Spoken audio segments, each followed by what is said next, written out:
আসসালামু আলাইকুম প্রিয় দর্শক, ইতালি থেকে আমি ইসুবিল আপনার সঙ্গে যুক্ত হয়েছি। আশা করছি আল্লাহ তাআলার অশেষ মেহেরবানিতে ভালো এবং সুস্থ আছেন। প্রিয় দর্শক শ্রোতা, খুবই দুঃখজনক বিষয়, বর্তমানে যারা ইতালিতে আপনারা অবৈধভাবে আছেন এবং বর্তমানে যারা রয়েছে, যারা আসতেছে, প্রত্যেকের জন্যই আজকের বিষয়টা খুবই দুঃখজনক বিষয়। আশা করি শুরু থেকে শেষ পর্যন্ত সাথে থাকবেন। এবং শুরুতে আপনাদেরকে বলছি যে যারাই বর্তমানে ইতালিতে আছে, যারা অবৈধভাবে, তারা কি করতেছে, বর্তমানে আপনার এই কমিশনের জন্য যাচ্ছে, কমিশনের ডেট দেওয়া হচ্ছে, কমিশনের জন্য যাচ্ছে এবং কমিশনে যদি নেগেটিভ আসে সেই ক্ষেত্রে আপিল করার একটা সুযোগ দেওয়া হয়।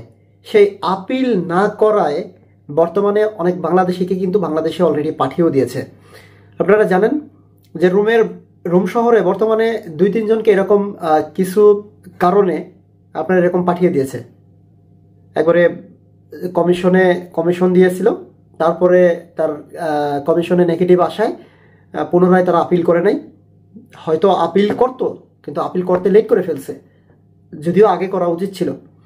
এজন্য আমি আপনাদেরকে সবসময় একটা সাজেশন দিই এবং একটা কথা বলি যে আপনারা যারা ইটালিতে আসবেন, হয়তো অনেক সময় দেখা যায় কি আপনি বৈধভাবেই আসেন, হয়তো আপনি আমার ভিডিও দেখে মনে করতেছেন যে আমরা তো বৈধভাবে ভিসা নিয়ে যাবো, তাহলে আমাদের সমস্যা কি?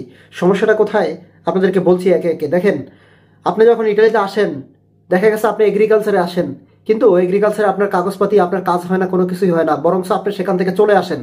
সেই মালিকের কাছে না গিয়ে আপনি কি করেন, আপনি ইটালির থানায় গিয়ে, কোস্তরায় গিয়ে আপনি কেস মারেন, এজেলেম মারেন। যখন আপনি এজেলেম মারেন তখন কিন্তু ওই মালিকটা থাকে না, তখন কিন্তু আপনি অবৈধভাবে কিন্তু আপনাকে কেসটা মারতে হয়। কেননা আপনার তো কোনো মালিক নাই, আপনার কন্ট্যাক্ট হয় না, আপনার একটা মালিক না থাকার কারণে আপনার বাধ্যতামূলক আপনি কিন্তু কোস্তরায় গিয়ে আপনি কেস মারতেছেন। তো সেই ক্ষেত্রে আপনি অবৈধ, আপনি বৈধভাবে আসছেন, এইটা মাইনা নেওয়া যায়। প্রত্যেকটা মানুষই কিন্তু যেভাবেই হোক না কেন আসে ইটালিতে। হ্যাঁ, আসার পরে বৈধ আর অবৈধটা কিভাবে বোঝা যায়? যখন আপনি মালিকের কাছে যান, যদি মালিক আপনার সমস্ত কিছু বানিয়ে দিবে, মালিকের দায়িত্ব আপনার সমস্ত ডকুমেন্টস, কাগজপাতি আপনাকে সমস্ত কিছু বানিয়ে দিবে মালিক, দায়িত্ব নিয়ে। যেহেতু আপনি একটা কোম্পানিতে আসছেন, আপনাকে কোম্পানি ভিসা দিয়ে নিয়ে আসছে, সেই জন্য সম্পূর্ণ দায়িত্ব কার? মালিকের। কিন্তু আমরা সেখান থেকে চলে যাই, চলে গিয়ে আমরা কি করি? এজেলেম মারি। ভাই, আমরা যখন চলে গেলে কিন্তু আমরা অবৈধ, যেহেতু আমরা একটা মালিকের কাছে থাকি না, মালিকের কাছ থেকে আমরা চলে গেলেই আমরা অবৈধ হয়ে যাই। আর সেই ক্ষেত্রে আমাদেরকে একটা কেস দিতে হয়, এজেলেম মারতে হয়। আর এজেলেম মারার পরে যদি আমাদের যে কেসটা, সেটা যদি আমরা সাজিয়ে গুছিয়ে যদি সুন্দরভাবে না বলতে পারি, যদি লিগাল যেটা সেটা যদি না বলতে পারি, সেই ক্ষেত্রে কিন্তু কি আমাদের নেগেটিভ আসবে।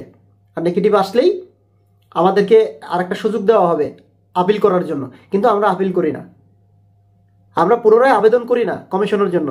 এর কারণ হলো যে আমি একটা উকিল ধরি না, আমরা একটা উকিলের মাধ্যমে কাজ করি না, কিংবা আমার জানাশোনা মানুষের সাথে কথা বলে আমরা কিছু করি না। আমরা নিজের দায়িত্বে আমাদের যা খুশি তাই করি। অনেক আছে না যে বন্ধু বান্ধবে অনেক আছে, কিন্তু ভাই ব্রাদাররা আছে, তারা পরামর্শ দেয়, সেই রকম করে। কিন্তু তারপরেও যতই আত্মীয় স্বজন যতই যাই থাকুক না কেন, আপনার যদি একটা লয়ার না থাকে, আপনার যদি একটা অভিজ্ঞ মানুষের সাথে যদি একটা কথা না বলে যদি আপনি এজেলেম মারতে যান, কেস মারতে যান, কমিশনে যান, সেই ক্ষেত্রে কিন্তু আপনি একটা বিভাগে পড়িয়ে যাবেন। তো আল্লাহ পাক সবাইকে এই মুসিবত থেকে হেফাজত করুক। যেহেতু আপনারা প্রত্যেকে আশা করছেন ইটালিতে আসবেন, আপনারা আজ না হয় কাল ইটালিতে ভিসা নিয়ে আসবেন। এবং ইটালিতে যারা আছেন, আমি আপনাদেরকে প্রত্যেককে অনুরোধ করবো, যারা আমার প্রতিনিয়ত ভিডিওগুলো দেখেন, যে আপনারা যে কেসটা আপনারা সাজিয়েছেন, অবশ্যই সেই কেসটা যাতে বিশ্বাসযোগ্য হয়। মানুষ বডি ল্যাঙ্গুয়েজ দেখে, মানুষ কথার ভঙ্গিমায় বুঝে। মানুষ অনেকে আছে যে একেবারে ঠিকমতো গুছিয়ে বলতে পারে না, কিন্তু তার ফেস দেখলেও মানুষ বুঝতে পারে। একজন লয়ার কিন্তু এমনিতেই লয়ার হয় না, সে পড়ালেখা শেষ করেই কিন্তু লয়ার হয়। তো সেই ক্ষেত্রে প্রিয় দর্শক শ্রোতা, একটু বোঝার চেষ্টা করবেন, যা কিছু করবেন বুঝে শুনে করার চেষ্টা করবেন। আল্লাহ পাক সবাইকে হেফাজত করুক, এই শুভকামনাই করি। প্রিয় দর্শক শ্রোতা, বরাবর মতো ভিডিওটা এখানেই শেষ করতে চাই।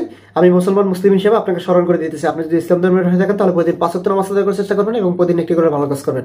আজকের মতো এখানে বিদায় নিচ্ছি। ভালো থাকুন, সুস্থ থাকুন, দেখা হবে পরবর্তী ভিডিওতে নতুন কিছু নিয়ে। আসসালামু আলাইকুম রহমতুল্লাহি তাআলা ওয়া বারাকাতুহু।